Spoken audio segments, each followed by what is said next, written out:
What is up, everyone? Adam here, back at it again with another Ask the Producer series, and this time we are going to go through how to use a mic on Soundtrap. And this is a video that I'm making that I wish I had when I started out. So we're gonna go through a couple of different options on microphones and etc. and how to set it up with your DAW. So let's get to it.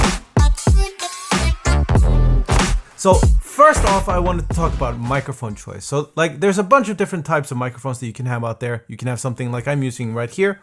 You see this little thing? This is a small membrane cardioid something microphone.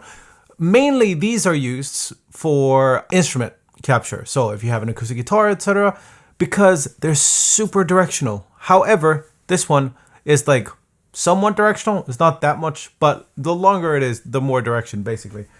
Now, another one that you probably have seen is this. So this is the Shure SM58. I don't know why I said SMB. SM58. This is a live microphone. You can use this for recording.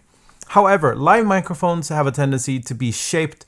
Their sound are supposed to be able to be used in live settings, which basically means that they have less of a possibility of giving feedback when you're listening to it in your speakers. So if you're doing a lot of live recording in your studio, choose this or an SM7B. That would be a good choice also. For all of you other ones that have a USB microphone. So this USB microphone is from Rode. It's the NT USB. Now this one doesn't have an XLR, which is the connector that you see in the back of the microphone. You see, you can identify an XLR by the 3 plugs that they have, or like the 3 connectors they have here, whereas the USB only has a USB.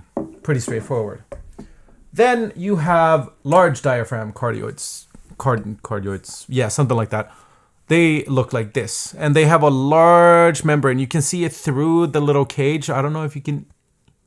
Yeah, there's a small circle there you can see. That's the membrane. Now these are fantastic for singing, for vocals, for rap. You'll see them all over the place. These are also very useful for instrument recordings and stuff like that. These are workhorses of microphones. You're able to do a lot with them. They are, however, very sensitive also. Well, really anything. You can hear pretty much anything in the room. Another benefit of these is that a lot of them have switchable patterns. So this one has a little switch here, which makes it capture all of the audio around the microphone. So let's say that you're recording and you like the sound of the room. You can set that. It looks like it's represented as a circle. Look. And the other thing that looks like a small kidney, is what we usually say, is that it's capturing. So if this is the front of the mic where the little brand is, it captures a wide angle here, and then it goes in. So it starts capturing immediately from the back. So you don't get a lot of reflections and stuff like that when you're recording in a room, for example. Now, other gear that is related to this is an audio interface. So here we have not sponsored by Focusrite. I just like their stuff. So a Focusrite or any other very capable audio interface usually has a USB connector. There is outputs for your monitors or speakers, and there is, well, inputs. So here you can see an XLR input that is combined with a tele jack input, so you can connect both a guitar cable and a mic cable into this connector. Another thing that they also have is usually a gain knob, and gain knobs set the amplification in the card. Now this is a really important distinction here because there are multiple places where your signal can distort. Now here is one of them. This is the first amplifier that your mic is ever going to go through.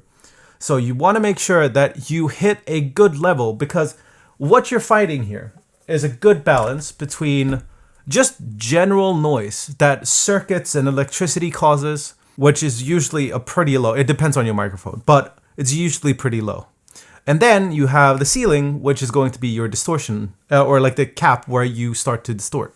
Now what you want to do is try to keep it in between that, and that goes for your loudest parts and your quietest parts. So if you're a singer that has a very soft and airy voice, maybe you can gain up a little bit extra, but try to do this before you record. So before you record, or even you can try to record that part of it and sing as loud as you're gonna do during that take. or during that singing session. Because one thing you also don't want to do is kind of fiddle with the gain after the fact, because that might change the tonality of your effects that you're applying. So let's say you have distortion on there because you actually want it to be distorted. If you gain up on your audio interface, you might distort more into that distortion that you have in your DAW. And you don't want to do that because the character of your vocals are going to change quite a lot. Secondly, and this is an important thing that I think gets unnoticed sometimes, is that some of these microphones have a need for phantom power. And that is represented by 48V on any interface, any amplifier that you can find. So, for example, here I have it right here is a button. Focus. Never mind. There's a button right there. And that one, once you click it, phantom power will be activated on both of these channels. Now, this is usually controlled either per channel basis. It can be controlled in a software or something like that, but it does have that.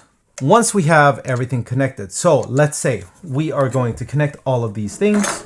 We use a XLR cable, and like I said, you can identify it by the 3 prongs or the 3 holes. These go into your interface, and the other one goes into your mic, like that. So now you have a full connection, everything is settled. You can connect this to your computer using USB that is found in the back. And all those of you that are using Windows, make sure you download your drivers. With all of those that are using MacBooks or anything like that, those drivers are usually pre-installed. It should be plug and play for anybody that uses Mac. We have one more thing. So this is a pop filter, and these look different depending on what kind of microphone you do. So this one has a little puff ball you can put on top of the microphone. This one is just a see-through nylon filter. What these do is to prevent pops happening in the microphone, there by the name. So what happens is if you use a consonant that has a lot of air in it, like a P, for example, that initial air puff, like the strength of that air, is going to make your membrane flutter quite heavily, which is going to cause a pop. So what this does, it diffuses all of that and make sure that basically only the audible signal comes through. So your voice then, for example. There are multiple different options. This one has the benefit of it doesn't change the sound of your, or like the tone of your voice that much. This one, however, does, but it's a lot simpler to keep track of and you don't have to freaking adjust this flexy thingy all the time. Now, we've gone through all of the technology bits that we want to keep note of when we're recording audio here with our microphones. Now, with that said, let's jump into Soundtrap and check out how we want to connect all of these things, shall we? So now we're in Soundtrap. We have a mic track opened up here, and what we're going to do is we're going to open up the full track menu. So here we see our vocal suite. I opened up a vocal track here. You can pick and choose from your presets however you want if you want to record with them in. One thing to note though, every effect that you add have a tendency to add a little bit of a latency or delay to your signal. So if you've ever sung with us or spoken with a voice zapper that kind of delays your audio a little bit, it feels like it's really hard to speak. So for the benefit of your recording session, I would really recommend to turn most of your effects off when you're recording, and then when you're listening back to it, you can turn them back on. It's just good practice generally. So now we should be able to hear our microphone as soon as we click this button. Now I'm going to just be sure that I mute my recording software so we can actually hear it. Now we should hear our voice. And here we have a couple of things like reverb and stuff on, so I'm going to go into the effects and turn them off. And here we have just the microphone coming in. Now the thing with the microphone is that we want to make sure that we hear ourselves, and how to do that is make sure that the R is clicked on the mic track. That's number one. So that's just telling Soundtrap which track you want to record to. So if you imagine you have like 10 tracks where you want to record to a specific one, you choose that option. Now, Soundtrap has the capability to record to 2 tracks at once. And how to do that is go into your audio suite or the vocal suite. Now we click on here And down here is my Universal Audio Thunderbolt sound card. That's just my chosen input. If you go to advanced, you get the choice here to choose either 1, 2, or 1-2 mono mix. So if you have two microphones, let's say you have one for your vocals and one for your guitar, you can pick and choose between your inputs that we have here in the interface. So this would be 1, this would be 2. That's how you pick and choose between those two. 1+2 mono mix is both of them at the same time. Now that we have everything set up with this, you have the option to listen to yourself through the monitoring, or if you don't want to hear yourself, that's totally fine too. You'll just hear the background tracks as you're recording, but as you can see, the audible part of it disappears. Now, finally, another thing that is really important here is once you set your gain to kind of look like my signal is coming in right now, it's at 75%. So if I go louder, it pops up a little bit higher.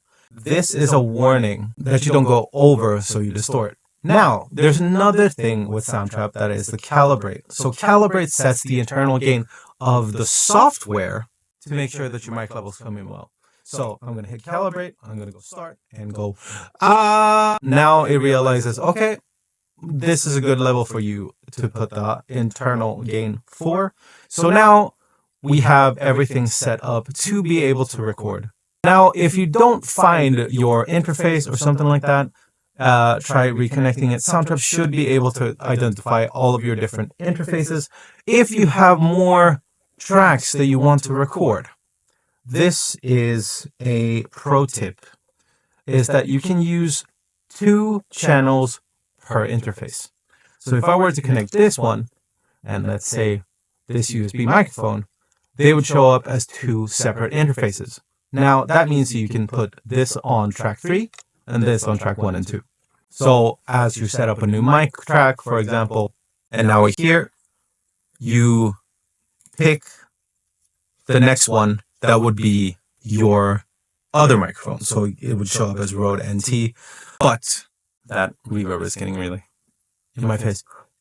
But yeah, so now with all of that said, I'm going to switch off the monitoring and go back to the regular recording. So there we have the entire setup with microphones. If you have any more questions, leave them in the comments down below. If you want any more mixing videos or any more tips on microphones and recordings, please let me know so I can make that in another one of these videos. Thank you so much for watching. And if you enjoyed the content, leave a follow down below, because I know that 93% of you or something like that are not subscribed. So it would be really, really helpful.